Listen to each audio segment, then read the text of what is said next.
दसते भी दो सज्जन सन, बड़े गहरे यार, बड़े पुराने बेली सन, लंगोटिए सफर पे करते सन पैदल। पहले वक्त इस तरह होंदा सी, लोग पैदल सफर करते सन, या ऊँटां दे उत्ते या घोड़ियां दे उत्ते या खच्चरां दे उत्ते सफर करते होंदे सन। ये दोवें सफर पे करते हैं तो दौराने सफर एक नूं ना एक गंढड़ी लभी, उन्हें भज के गंढड़ी फड़ी, जो खोली सुना तो विचों कोई सोना नजर आया, सोना लभा। उस रौला पा दिता, आखन लगा मैनू सोना लभा, मैनू सोना लभा, मैनू सोना लभा। तो जिहड़ा वो नाल वाला सी आखन लगा गल सुण असीं दो ने, ते जिन्हों लभा सी ना वो आखन लगा मैं तो अगे जाना दो हाँ, मैं कदों आख्या सी एक। वो आखन लगा मैं ये गल नहीं की, मेरा कहने का मकसद ये भी असीं दो हाँ तो आ सानू लभा, तू आना पे भी मैनू लभा।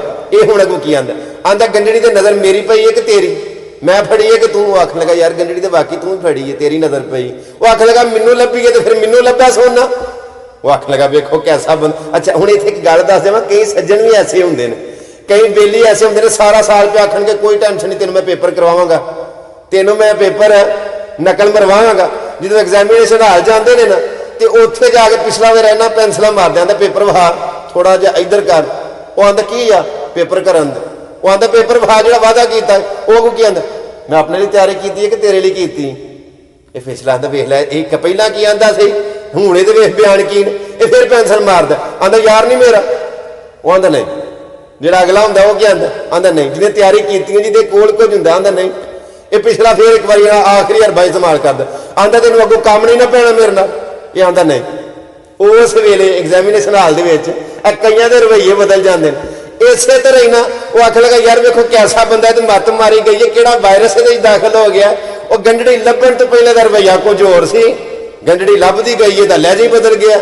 हुण इत्थे गल जे मैं लम्मी ना करा तो अगली गल तुसीं समझ ही गए होवोगे।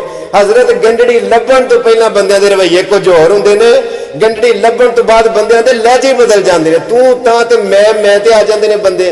वो इत्थे कि अहले दिल ने बड़ी सोहनी गल की, उस आख्या जो खानदानी रईस होते हैं वो लहजे नरम रखते हैं, तेरा लहजा बता रहा है तेरी दौलत नहीं नहीं है।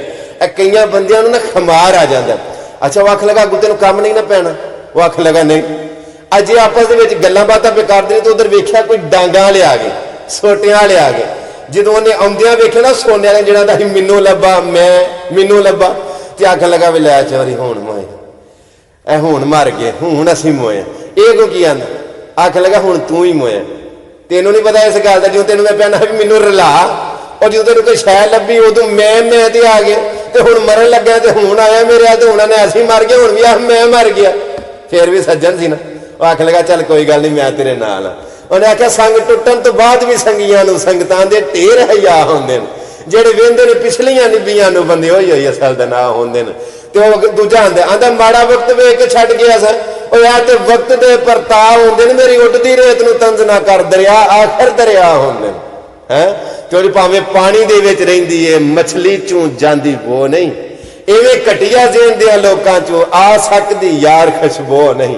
ते बड़े फर्क भी होंदे ने मौसमां विच, कदी जेठ ते रलदे पो नहीं, संग टुटन तो बाद भावें रल भी जाइए पर रहिंदे अगले शो नहीं।